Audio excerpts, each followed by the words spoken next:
Hello, this is John Roll for the Roll Report. Today is Friday, August 1st, 2025, and I'd just like to start off the day making a kind of prediction that on Sunday evening, President Trump will announce a reduction in the number of days that he is giving to Russia to cease all military activity in Ukraine.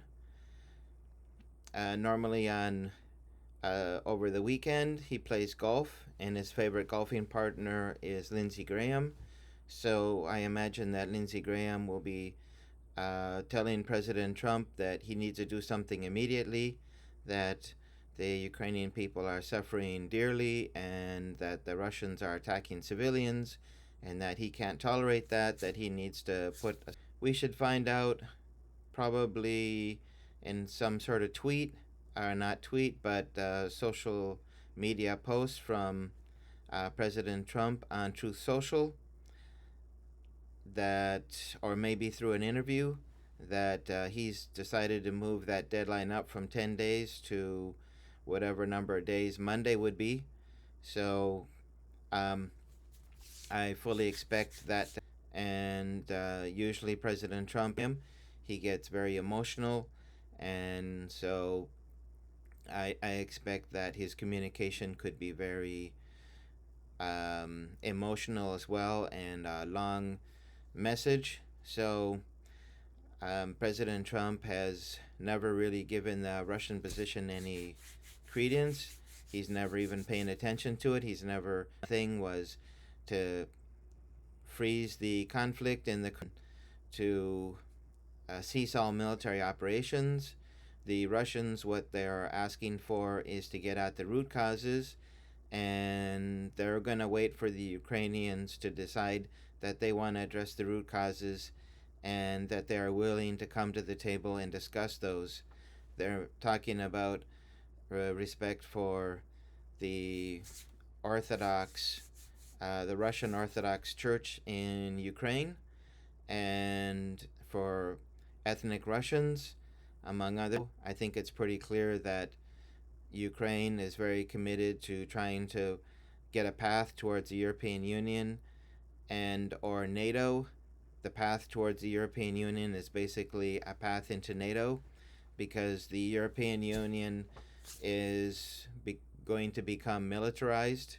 They've already announced an $800 billion package to build what they want to call a European military and a military industrial complex. So uh, Chancellor Merz in Germany continues the bellicose language, and there is a U.S. military person called Donahue in, I believe, in Germany, and he's talking about taking Kaliningrad, which is the uh, Russian territory on the Baltic. So he's been pushing that idea, and possibly the idea is to put out a bunch of threats and see if that will change the um, situation on the ground. But Russia continues to move forward. If I can go into the whole point of the missile and drone attacks on urban areas by Russia, I've been following this conflict for quite a while, and remember that in Mariupol, where the special military operation began, the Ukrainian military was using occupied buildings for firing positions. They were storing their howitzers, their trucks, and other military equipment uh, in an urban area next to buildings that were inhabited. And um, we also know that the Ukrainian military has offices and training and has meetings in urban areas and buildings that have, that have apartments and where have people living. So this is something very dangerous this could be a tactic so that when their military facility or equipment is attacked, there's always going to be civilian casualties, and then they use that to stigmatize the Russian military as killing men, women, and children, and that is their only goal. But um, we really need to look hard and study this situation before we can come up with those declarations. Also, another point is that when Ukraine sees missiles and drones coming, they fire up their aerial defense system, and those missiles, if they miss the target, especially if it's a ballistic or hypersonic missile, have to go somewhere. So eventually they will fall, and wherever they fall, there will be an explosion. So it's hard to know sometimes whether the explosion is caused by Russian artillery or by a missile or a drone, um, or a truck based rocket launcher from either side, trying to shoot down missiles and drones. So there's very little information provided by the Western media that's in Ukraine. They're always saying that the Russians are attacking civilians in Ukraine, but if you follow this conflict for a while, you know that that is not the case. The Russians don't always speak about the exact targets that they have, but if the Ukrainians were to keep their military and their forces, their equipment out of urban areas, then it would be clear whether Russians were targeting civilians or not. But at this point, all we can say is that the Ukrainians are using urban centers that are inhabited, and it's not technically a human shield, because a human shield is to take, a military asset and then surround it by people, you know, tying them to posts or keeping them nearby, so that if that military asset is attacked, the people are hurt.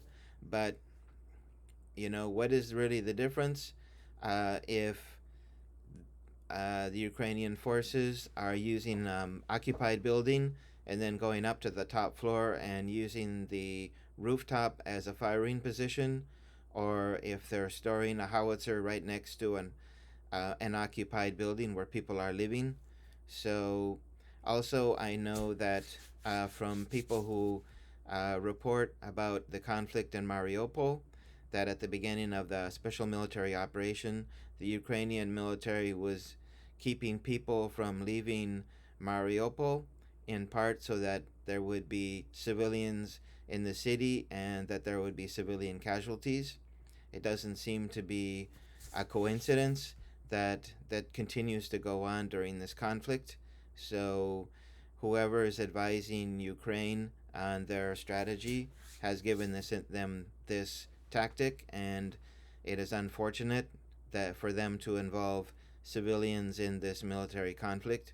Anyway, so getting back to the main point is that we should see over the weekend, probably Sunday afternoon, from President Trump, some really aggressive, strong, and and um,